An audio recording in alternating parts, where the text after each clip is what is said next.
Bismillah ar-Rahman ar-Rahim. Assalamu alaikum. First of all, I would like to thank Dr. Abdul Malik Al-Sheikh and the conference committee for inviting me to present my keynote address, which is a great honor for me. Let me start with the first slide, which is the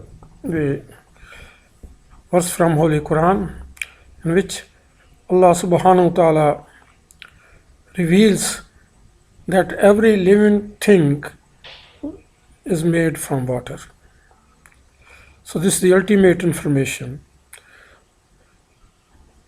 But some scientists also have put their views in it, and life is considered as a organized water, starting from the DNA going to the mature life, living thing.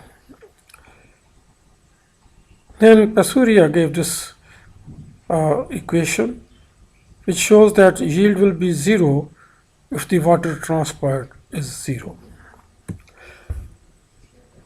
I start with the definition of arid climates according to FAO. As you know that arid environments are extremely diverse in nature, but there is a one common factor, which is the aridity in all regions.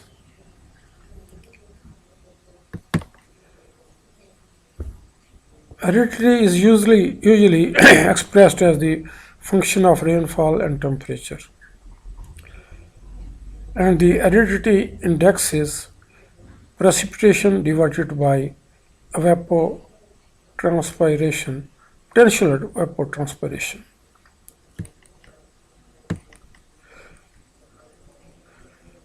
The levels of aridity, one is the zone which is called hyper-arid zone, where the index is 0.03. There is rare vegetation, and true nomadic pastoralism is practiced there. Then the arid zone, which is characterized by pastoralism, but there is no farming except with irrigation.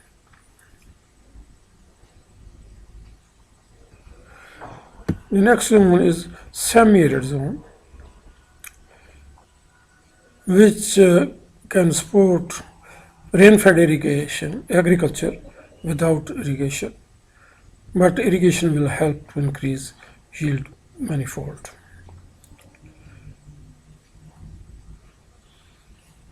Now, this is the summary according to the World Atlas of Desertification. Semi-arid regions have this index between 0.2 to 0.5, and the annual rainfall is 800 millimeter in summer and 500 millimeter in winter regimes. Arid areas, the index is between 0.05 to 0.2, with the mean annual precipitation of 200 millimeter. In the hyper environments, the rainfall is very little with no seasonal regime. I'll show you some maps of the arid areas. This maps shows the tropical drylands and non-tropical drylands. Next map is quite important because it differentiates between the physical water scarcity areas and economic scarcity areas. I hope you know the definitions of these. Then I'm try to put in hunger map, which is the old one, to see if there is any relationship between the hunger and the aridity. To be honest, I didn't find much relationship.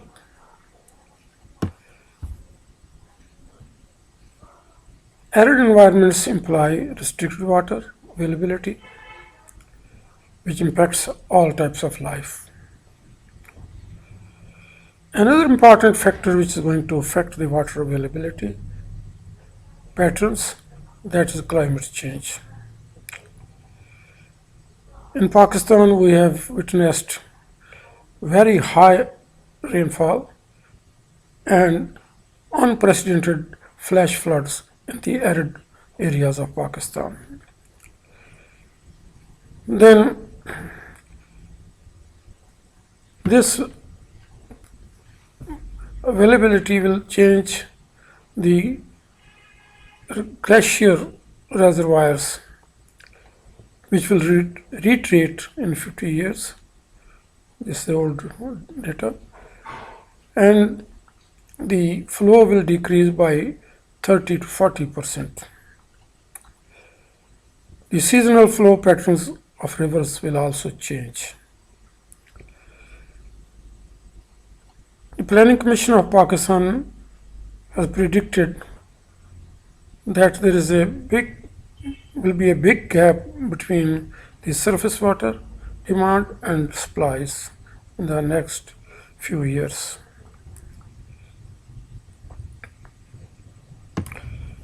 Also, the net irrigation requirements will increase by 6 to 7% in Pakistan. The World Commission on Water has predicted that about half of the world's population will face severe water stress by 2025. And there may be many conflicts between the nations due to water stress, especially between South Asia, Middle East, and North Africa. So this figure shows the way we are mining using the groundwater resources. There is overexploitation, and we are mining 100% of the water available in some areas, different regions of the world. Now, arid environments may be accompanied by different factors which affect yields, like salinity, different patterns of rainfall, temperature regimes, and socioeconomic characteristics. I think now we should discuss the possibilities of mitigating the water shortages under different conditions. One possibility is that we select and fit plants, various crop species, varieties, shrubs, trees, and even animals which are resilient to drought. This slide shows some examples of drought-tolerant plants which grow naturally in different parts of the world. There are many other plants too, like mesquite and acacia and plesiops, etc., which can be grown under these dry, hard conditions without much yield losses. You see, this is a field which is irrigated in the arid areas and is highly saline. But the farmer has tried to grow wheat in this. You can imagine how much wheat he's going to get from it. We have tried to make this land productive by growing Atriplex amnicola and some trees of eucalyptus camaldulensis. There is also natural grass underneath, and sheep and goat are being raised on this land, which is a successful experience. Now, using climate change impact models, we can adjust our planting times and densities, use different sowing methods, change cropping patterns and cropping intensity, and try to use efficient irrigation schedules. Also, an important intervention could be to develop varieties of crops, maybe of animals, which can successfully handle the situation. Short duration crops, high temperature tolerant crops, crops resistant to different abiotic and biotic stresses. And we should try to decrease lag and increase log period. We have to increase the base temperature of these varieties. This is an approach. If we are successful in the future, we can handle the problems of water shortage. Another approach is to save and conserve available water resources, store in large and small and medium dams, field tanks, tobas, and subsoil, and minimize the wastage in irrigation system and cropping fields. An important example of wastage is in Pakistan. We lose almost 50% of water during conveyance from rivers to the field. And then there are losses in the application losses in the fields also. We can use different moisture conservation practices and use high efficiency techniques for irrigation. Recently, one of my students in Mr. Khalil Rahman, working in Dubai, has tried subsoil irrigation of rice crop, and you can see the amount of water you can save by adopting sub-irrigation as against the conventional and traditional method of cultivation. I'm not sure of the differences in the cost of this method. Coming towards the conclusion, the punchline in all this is that we should aim at maximum yield per unit of water applied, and the farmer has to play the pivotal role in this case. For getting maximum yield per unit of water applied, we have to apply all inputs in optimum manner, right amount, right time, right method, and synchronize it with water availability from rainfall and irrigation. Now, I'm showing this figure as evidence.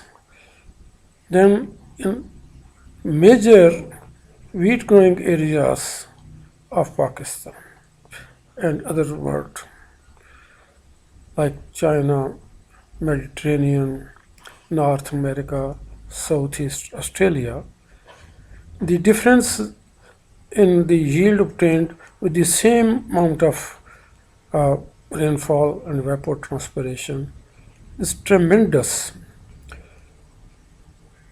You can say about 4 to 5 times in many cases.